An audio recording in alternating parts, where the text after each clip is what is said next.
श्रीमद् भगवद गीता अध्याय 16 देवी तथा आसुरी स्वभाव।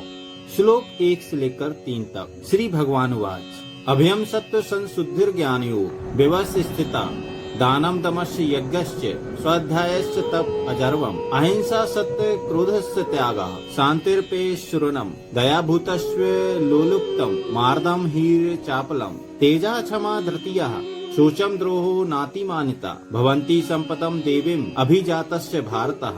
अर्थात भगवान ने कहा, हे भरत पुत्र, निर्भयता, आत्मशुद्धि, आध्यात्मिक ज्ञान का अनुशीलन, दान, आत्म संयम, यज्ञ परायणता, वेदाध्ययन, तपस्या, सरलता, अहिंसा, सत्यता, क्रोध विहीनता, त्याग, शांति, छिद्रान्वेषण में अरुचि, समस्त जीवों पर करुणा, लोभ विहीनता, भद्रता, लज्जा, संकल्प, तेज, क्षमा, धैर्य, पवित्रता, ईर्ष्या तथा सम्मान की अभिलाषा से मुक्ति, ये सारे दिव्य गुण हैं जो देवी प्रकृति से संपन्न देवतुल्य पुरुषों में पाए जाते हैं। तात्पर्य 15वें अध्याय के प्रारंभ में इस भौतिक जगत रूपी अश्वत्थ वृक्ष की व्याख्या की गई थी। उससे निकलने वाली अतिरिक्त जड़ों की तुलना जीवों के शुभ तथा अशुभ कर्मों से की गई थी।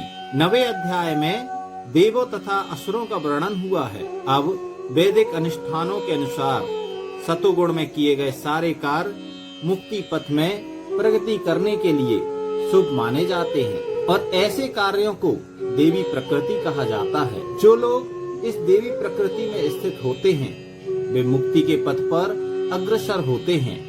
इसके विपरीत उन लोगों के लिए जो रजो तथा तमो गुण में रहकर कार्य करते हैं मुक्ति की कोई संभावना नहीं रहती। उन्हें या तो मनुष्य की तरह इसी भौतिक जगत में रहना होता है या फिर वे पशु योनि में या इससे भी निम्न योनियों में अवतरित होते हैं। इस 16वें अध्याय में भगवान देवी प्रकृति तथा उसके गुणों एवं आसुरी प्रकृति तथा उसके गुणों का समान रूप से वर्णन करते हैं। वे इन गुणों के लाभों तथा हानियों का भी वर्णन करते हैं। दिव्य गुणों या देवी प्रवृत्तियों से युक्त उत्पन्न व्यक्ति के प्रसंग में प्रयुक्त अभिजातस्य शब्द का बहुत सार गर्भित है।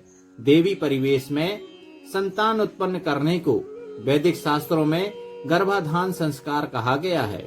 यदि माता पिता चाहते हैं कि दिव्य गुणों से युक्त संतान उत्पन्न हो तो उन्हें सामाजिक जीवन में मनुष्य के लिए बताए गए 10 नियमों का पालन करना चाहिए। भगवत गीता में हम पहले ही पढ़ चुके हैं कि अच्छी संतान उत्पन्न करने के लिए निमित्त मैथुन जीवन साक्षात कृष्ण है। मैथुन जीवन गर्हित नहीं है। यदि इसका कृष्ण भावना अमृत में प्रयोग किया जाए, जो लोग कृष्ण भावना अमृत में हैं, कम से कम उन्हें तो कुत्ते बिल्लियों की तरह संतानें उत्पन्न नहीं करनी चाहिए। उन्हें ऐसी संतानें उत्पन्न करनी चाहिए जो जन्म लेने के पश्चात कृष्ण भावना भावित हो सके। कृष्ण भावना अमृत में तल्लीन माता पिता से उत्पन्न संतानों को इतना लाभ तो मिलना ही चाहिए। वर्णाश्रम धर्म नामक सामाजिक संस्था जो समाज को सामाजिक जीवन के 4 विभागों एवं काम धंधों अथवा वर्णों के 4 विभागों में विभाजित करती है, मानव समाज को जन्म के अनुसार विभाजित करने के उद्देश्य से नहीं है। ऐसा विभाजन शैक्षणिक योग्यता के आधार पर किया जाता है। ये विभाजन समाज में शांति तथा संपन्नता बनाए रखने के लिए है। यहाँ पर जिन गुणों का उल्लेख हुआ है उन्हें दिव्य कहा गया है और वे आध्यात्मिक ज्ञान में प्रगति करने वाले व्यक्तियों के निमित्त हैं, जिससे वे भौतिक जगत से मुक्त हो सके। वर्णाश्रम संस्था में सन्यासी को समस्त सामाजिक वर्णों तथा आश्रमों में प्रधान या गुरु माना जाता है। ब्राह्मण को समाज के 3 वर्णों क्षत्रियों, वैश्यों तथा शूद्रों का गुरु माना जाता है, लेकिन सन्यासी इस संस्था के शीर्ष पर होता है और ब्राह्मणों का भी गुरु माना जाता है। सन्यासी की पहली योग्यता निर्भयता होनी चाहिए। चूँकि सन्यासी को किसी भी सहायक के बिना एकाकी रहना होता है, अतएव भगवान की कृपा ही उसका एकमात्र आश्रय होता है। जो यह सोचता है कि सारे संबंध तोड़ लेने के बाद मेरी रक्षा कौन करेगा, तो उसे संन्यास आश्रम स्वीकार नहीं करना चाहिए। उसे यह पूर्ण विश्वास होना चाहिए कि कृष्ण या अंतर्यामी स्वरूप परमात्मा सदैव अंतर में रहते हैं। वे सब कुछ देखते रहते हैं और जानते हैं कि कोई क्या करना चाहता है। इस तरह मनुष्य को दृढ़ विश्वास होना चाहिए कि परमात्मा कृष्ण शरणागत व्यक्ति की रक्षा करेंगे। इस तरह मनुष्य को दृढ़ विश्वास होना चाहिए कि परमात्मा स्वरूप कृष्ण शरणागत व्यक्ति की रक्षा करेंगे। उसे सोचना चाहिए, मैं कभी अकेला नहीं हूँ, भले ही मैं गहनतम जंगल में क्यों ना रहूं, मेरा साथ कृष्ण देंगे और सब तरह से मेरी रक्षा करेंगे। ऐसा विश्वास अभयम या निर्भयता कहलाता है। संन्यास आश्रम में व्यक्ति की ऐसी मनोदशा आवश्यक है, तब उसे अपने अस्तित्व को शुद्ध करना होता है। संन्यास आश्रम में पालन किए जाने के लिए अनेक विधि विधान हैं। इनमें सबसे महत्वपूर्ण यह है कि सन्यासी को किसी स्त्री के साथ घनिष्ठ संबंध नहीं रखना चाहिए। उसे एकांत स्थान में स्त्री से बातें करने तक की मनाही है। भगवान चैतन्य आदर्श सन्यासी थे और जब वे पुरी में रह रहे थे तो उनकी भक्तिनों को उनके पास नमस्कार करने के लिए नहीं आने दिया जाता था। उन्हें दूर से ही प्रणाम करने के लिए आदेश था। यह स्त्री जाति के प्रति घृणा भाव का चिन्ह नहीं था, अपितु सन्यासी पर लगाया गया प्रतिबंध था कि उसे स्त्रियों के निकट संपर्क नहीं रखना चाहिए। मनुष्य को अपने अस्तित्व को शुद्ध बनाने के लिए जीवन की विशेष परिस्थिति या स्तर में विधि विधानों का पालन करना होता है। सन्यासी के लिए स्त्रियों के साथ घनिष्ठ संबंध तथा इंद्रिय तृप्ति के लिए धन संग्रह वर्जित है। आदर्श सन्यासी तो स्वयं भगवान चैतन्य थे और उनके जीवन से हमें यह सीख लेनी चाहिए कि वे स्त्रियों के विषय में कितने कठोर थे। यद्यपि वे भगवान के सबसे बदान्य अवतार माने जाते हैं, क्योंकि वे अधम से अधम बद्ध जीवों को स्वीकार करते थे, लेकिन जहां तक स्त्रियों की संगति का प्रश्न था, वे संन्यास आश्रम की विधि विधानों का कठोरता के साथ पालन करते थे। उनका एक निजी पार्षद छोटा हरिदास अन्य पार्षदों के सहित उनके साथ निरंतर रहा, लेकिन किसी कारणवश उसने एक तरुणी को कामुक दृष्टि से देखा। भगवान चैतन्य इतने कठोर थे कि उन्होंने उसे अपने पार्षदों की संगति से तुरंत बाहर निकाल दिया। भगवान चैतन्य ने कहा, जो सन्यासी या अन्य कोई व्यक्ति प्रकृति के चंगुल से छूटने का इच्छुक है और अपने को आध्यात्मिक प्रकृति तक ऊपर उठाना चाहता है तथा भगवान के पास वापस जाना चाहता है, वह यदि भौतिक संपत्ति तथा स्त्री की ओर इंद्रिय तृप्ति के लिए देखता है, भले ही वह उनका भोग ना करे, केवल उनकी ओर इच्छा दृष्टि से देखे, तो भी वह इतना गर्हित है कि उसके लिए श्रेयस्कर होगा कि वह ऐसी अवैध इच्छाएं करने के पूर्व आत्महत्या कर ले। इस तरह शुद्धि की ये विधियां हैं। अगला गुण है ज्ञान योग व्यवस्थिति। ज्ञान योग के अनुशीलन में संलग्न रहना। सन्यासी का जीवन गृहस्थों तथा उन सबों को जो आध्यात्मिक उन्नति के वास्तविक जीवन को भूल चुके हैं ज्ञान वितरित करने के लिए होता है। सन्यासी से आशा की जाती है कि वह अपनी जीविका के लिए द्वार द्वार भिक्षाटन करे, लेकिन इसका अर्थ यह नहीं है कि वह भिक्षुक है। विनयशीलता भी आध्यात्मिकता में स्थित मनुष्य की एक योग्यता है। सन्यासी मात्र विनयशीलता बस द्वार द्वार जाता है, भिक्षाटन के उद्देश्य से नहीं जाता, अपितु गृहस्थों को दर्शन देने तथा उनमें कृष्ण भावना अमृत जगाने के लिए जाता है। यह सन्यासी का कर्तव्य है। यदि वह वास्तव में उन्नत है और उसे गुरु का आदेश प्राप्त है, तो उसे तर्क तथा ज्ञान द्वारा कृष्ण भावना अमृत का उपदेश करना चाहिए, और यदि वह इतना उन्नत नहीं है तो उसे सन्यास आश्रम ग्रहण नहीं करना चाहिए। लेकिन यदि किसी ने पर्याप्त ज्ञान के बिना ही सन्यास आश्रम स्वीकार कर लिया है, तो उसे ज्ञान अनुशीलन के लिए प्रामाणिक गुरु से श्रवण में रत होना चाहिए। सन्यासी को निर्भीक होना चाहिए उसे सत्य संशुद्धि तथा ज्ञान योग में स्थित होना चाहिए। अगला गुण दान है। दान गृहस्थों के लिए है। गृहस्थों को चाहिए कि वे निष्कपटता से जीवन यापन करना सीखें और कमाई का 50% विश्व भर में कृष्ण भावना अमृत के प्रचार में खर्च करें। इस प्रकार से गृहस्थों को चाहिए कि ऐसे कार्यों में लगे संस्थान समितियों को दान दें। दान योग्य पात्र को दिया जाना चाहिए, जैसा आगे वर्णन किया जाएगा। दान भी कई तरह का होता है, यथा सतोगुण, रजोगुण तथा तमोगुण में दिया गया दान।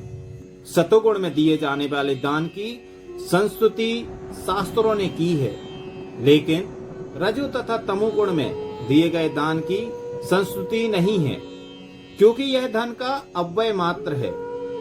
संसार भर में कृष्ण भावना अमृत के प्रसार हेतु ही दान दिया जाना चाहिए। ऐसा दान सतोगुणी होता है। जहाँ तक दम या आत्म संयम का प्रश्न है, यह धार्मिक समाज के अन्य आश्रमों के लिए नहीं है, अपितु गृहस्थ के लिए विशेष रूप से है। यद्यपि उसकी पत्नी होती है, लेकिन उसे चाहिए कि व्यर्थ ही अपनी इंद्रियों को विषय भोग की ओर न मोड़े।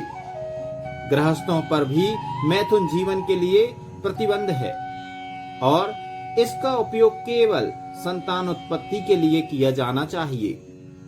यदि वह संतान नहीं चाहता तो उसे अपनी पत्नी के साथ विषय भोग में लिप्त नहीं होना चाहिए। आधुनिक समाज मैथुन जीवन का भोग करने के लिए निरोध विधियों का या अन्य घृणित विधियों का उपयोग करता है, जिससे संतान का उत्तरदायित्व न उठाना पड़े। यह दिव्य गुण नहीं, अपितु आसुरी गुण है। यदि कोई व्यक्ति, चाहे वह ग्रस्त ही क्यों न हो, आध्यात्मिक जीवन में प्रगति करना चाहता है, तो उसे अपने मैथुन जीवन पर संयम रखना होगा और उसे ऐसी संतान नहीं उत्पन्न करनी चाहिए जो कृष्ण की सेवा में काम ना आए। यदि वह ऐसी संतान उत्पन्न करता है जो कृष्ण भावना भावित हो सके, तो वह सैकड़ों संतान उत्पन्न कर सकता है, लेकिन ऐसी क्षमता के बिना किसी को इंद्रिय सुख के लिए काम भोग में लिप्त नहीं होना चाहिए। गृहस्थों को यज्ञ भी करना चाहिए, क्योंकि यज्ञ के लिए पर्याप्त धन चाहिए। ब्रह्मचर्य, वानप्रस्थ या संन्यास आश्रम वालों के पास धन नहीं होता। वे तो भिक्षाटन करके जीवित रहते हैं। अतएव विभिन्न प्रकार के यज्ञ गृहस्थों के दायित्व हैं। उन्हें चाहिए कि वैदिक साहित्य द्वारा आदिष्ट अग्निहोत्र यज्ञ करें, लेकिन आजकल ऐसे यज्ञ अत्यंत खर्चीले हैं और हर किसी गृहस्थ के लिए इन्हें संपन्न कर पाना कठिन है। इस युग के लिए संस्तुत सर्वश्रेष्ठ यज्ञ है संकीर्तन यज्ञ। यह संकीर्तन यज्ञ हरे कृष्ण कृष्ण कृष्ण हरे हरे, हरे राम राम राम हरे हरे का जप सर्वोत्तम और सबसे कम खर्च वाला यज्ञ है और प्रत्येक व्यक्ति इसे करके लाभ उठा सकता है। अतएव दान, इंद्रिय संयम तथा यज्ञ करना, ये तीन बातें गृहस्थ के लिए हैं। स्वाध्याय या वेदाध्ययन ब्रह्मचर्य आश्रम या विद्यार्थी जीवन के लिए है। ब्रह्मचारियों का स्त्रियों से किसी प्रकार का संबंध नहीं होना चाहिए। उन्हें ब्रह्मचर्य जीवन बिताना चाहिए और आध्यात्मिक ज्ञान के अनुशीलन हेतु अपना मन वेदों के अध्ययन में लगाना चाहिए। यही स्वाध्याय है। तपस्या वानप्रस्थों के लिए है। मनुष्य को जीवन भर गृहस्थ ही नहीं बने रहना चाहिए। उसे स्मरण रखना होगा कि जीवन के 4 विभाग हैं: ब्रह्मचर्य, गृहस्थ, वानप्रस्थ तथा संन्यास। अतएव गृहस्थ रहने के बाद उसे विरक्त हो जाना चाहिए। यदि कोई 100 वर्ष जीवित रहता है तो उसे 25 वर्ष तक ब्रह्मचर्य, 25 वर्ष तक गृहस्थ, 25 वर्ष तक वानप्रस्थ तथा 25 वर्ष तक संन्यास का जीवन बिताना चाहिए। ये वैदिक धार्मिक अनुशासन के नियम हैं। गृहस्थ जीवन से विरक्त होने पर मनुष्य को शरीर मन तथा वाणी का संयम बरतना चाहिए। यही तपस्या है। समग्र वर्णाश्रम धर्म समाज ही तपस्या के निमित्त है। तपस्या के बिना किसी को मुक्ति नहीं मिल सकती। इस सिद्धांत की संस्तुति ना तो वैदिक साहित्य में की गई है, ना भगवत गीता में।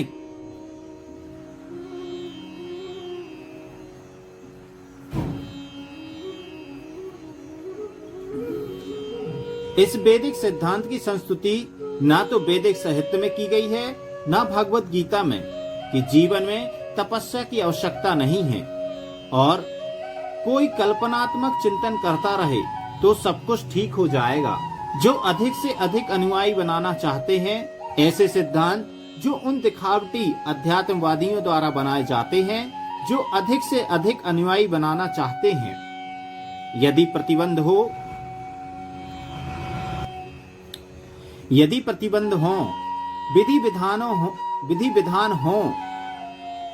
विधि विधान हो तो लोग इस पर आकर्षित ना हो। अतएव जो लोग धर्म के अनुयायी चाहते हैं, वे केवल दिखावा करते हैं। वे अपने विद्यार्थियों के जीवन पर कोई प्रतिबंध नहीं लगाते और ना ही अपने जीवन पर। लेकिन वेदों में ऐसी विधि को स्वीकृति प्रदान नहीं की गई। जहाँ तक ब्राह्मणों की सरलता या आजर्वम का संबंध है, इसका पालन न केवल किसी एक आश्रम में किया जाना चाहिए, अपितु चारों आश्रम के प्रत्येक सदस्य को करना चाहिए, चाहे वह ब्रह्मचर्य, गृहस्थ, वानप्रस्थ अथवा संन्यास आश्रम में हो। मनुष्य को अत्यंत सरल तथा सीधा होना चाहिए। अहिंसा का अर्थ है किसी जीव के प्रगतिशील जीवन को न रोकना। किसी को यह नहीं सोचना चाहिए कि चूंकि शरीर के वध किए जाने के बाद भी आत्मा स्फुलिंग नहीं मरता, इसलिए इंद्रिय तृप्ति के लिए पशु वध करने में कोई हानि नहीं है। प्रचुर अन्न, फल तथा दुग्ध की पूर्ति होते हुए भी आजकल लोगों में पशुओं का मांस खाने की लत पड़ी हुई है, लेकिन पशुओं के वध की कोई आवश्यकता नहीं है। यह आदेश हर एक के लिए है। जब कोई विकल्प ना रहे तभी पशु वध किया जाए, लेकिन इसकी यज्ञ में बलि की जाए। जो भी हो, जब मानवता के लिए प्रचुर भोजन हो, तो जो लोग आध्यात्मिक साक्षात्कार में प्रगति करने के इच्छुक हैं, उन्हें पशु हिंसा नहीं करनी चाहिए। वास्तविक अहिंसा का अर्थ है कि किसी के प्रगतिशील जीवन को रोका ना जाए। पशु भी अपने विकास काल में एक पशु योनि से दूसरे पशु योनि में देहांतरण करके प्रगति करते हैं। यदि किसी विशेष पशु का वध कर दिया जाता है तो उसकी प्रगति रुक जाती है। यदि कोई पशु किसी शरीर में बहुत दिनों से या वर्षों से रह रहा हो और उसे असमय ही मार दिया जाए, तो उसे पुनः उसी जीवन में वापस आकर शेष दिन पूरे करने के बाद ही दूसरी योनि में जाना पड़ता है। अतएव अपने स्वाद की तुष्टि के लिए किसी की प्रगति को नहीं रोकना चाहिए। यही अहिंसा है। सत्यम का अर्थ है कि मनुष्य को अपने स्वार्थ के लिए सत्य को तोड़ना मरोड़ना नहीं चाहिए। वैदिक साहित्य में कुछ अंश अत्यंत कठिन हैं, लेकिन उनका अर्थ किसी प्रामाणिक गुरु से जानना चाहिए। वेदों को समझने की यही विधि है। श्रुति का अर्थ है किसी अधिकारी से सुनना। मनुष्य को चाहिए कि अपने स्वार्थ के लिए कोई विवेचना ना गढ़े। भगवत गीता की अनेक टीकाएं हैं, जिसमें मूल पाठ की गलत व्याख्या की गई है। शब्द का वास्तविक भावार्थ प्रस्तुत किया जाना चाहिए और इसे प्रामाणिक गुरु से ही सीखना चाहिए। अक्रोध का अर्थ है क्रोध को रोकना। यदि कोई क्षुब्ध बनावे तो भी सहिष्णु बने रहना चाहिए, क्योंकि एक बार क्रोध करने पर सारा शरीर दूषित हो जाता है। क्रोध रजोगुण तथा काम से उत्पन्न होता है। अतएव जो योगी है उसे क्रोध पर नियंत्रण रखना चाहिए। अपेशनम का अर्थ है कि दूसरे के दोष ना निकालें और व्यर्थ ही उन्हें सही ना करें। निसंदेह चोर को चोर कहना छिद्रान्वेषण नहीं है, लेकिन निष्कपट व्यक्ति को चोर कहना उस व्यक्ति के लिए परम अपराध होगा। जो आध्यात्मिक जीवन में प्रगति करना चाहता है। हीम ह्रीम का अर्थ है कि मनुष्य अत्यंत लज्जाशील हो और कोई गर्हित कार्य ना करे। अचापलम या संकल्प का अर्थ है कि मनुष्य किसी प्रयास से विचलित या उदास ना हो। किसी प्रयास में भले ही असफलता क्यों न मिले, किंतु मनुष्य को उसके लिए खिन्न नहीं होना चाहिए। उसे धैर्य तथा संकल्प के साथ प्रगति करनी चाहिए। यहाँ पर प्रयुक्त तेजस शब्द क्षत्रियों के निमित्त है। क्षत्रियों को अत्यंत बलशाली होना चाहिए, जिससे वे निर्बलों की रक्षा कर सकें। उन्हें अहिंसक होने का दिखावा नहीं करना चाहिए। यदि हिंसा की आवश्यकता पड़े तो हिंसा दिखानी चाहिए, लेकिन जो व्यक्ति अपने शत्रु का दमन कर सकता है उसे चाहिए कि कुछ विशेष परिस्थितियों में क्षमा कर दे। वह छोटे अपराधों के लिए क्षमादान कर सकता है। शौचम का अर्थ है पवित्रता, जो न केवल मन तथा शरीर की हो। शौचम का अर्थ है पवित्रता, जो न केवल मन तथा शरीर की ही हो, अपितु व्यवहार में भी हो। यह विशेष रूप से वणिक वर्ग के लिए है। उन्हें चाहिए कि वे कालाबाजारी ना करें। नाती मान्यता अर्थात सम्मान की आशा न करना सूत्रों अर्थात श्रमिक वर्ग के लिए है, जो वैदिक आदेशों के अनुसार चारों वर्णों में सबसे निम्न माना जाता है। उन्हें वृथा सम्मान या प्रतिष्ठा से भूलना नहीं चाहिए, बल्कि अपनी मर्यादा में बने रहना चाहिए। शूद्रों का कर्तव्य है कि सामाजिक व्यवस्था बनाए रखने के लिए वे उच्च वर्णों का सम्मान करें। यहाँ पर वर्णित 26 गुण दिव्य हैं। वर्णाश्रम धर्म के अनुसार इनका आचरण होना चाहिए। सारांश यह है कि भले ही भौतिक परिस्थितियां शोचनीय हों, यदि सभी वर्णों के लोग इन गुणों का अभ्यास करें तो वे क्रमशः आध्यात्मिक अनुभूति के सर्वोच्च पद तक उठ सकते हैं। इसी तरह के अन्य श्लोकों और अन्य अध्यायों की जानकारी के लिए आप हमारे चैनल के प्ले लिस्ट में जाकर अन्य अध्यायों को सुन और समझ सकते हैं। हमारे चैनल को लाइक करें, सब्सक्राइब करें और ज्यादा से ज्यादा शेयर करें। साथ ही बेल आइकन दबाएं ताकि आपको पहले नोटिफिकेशन प्राप्त हो सके। जय श्री कृष्णा, राधे राधे।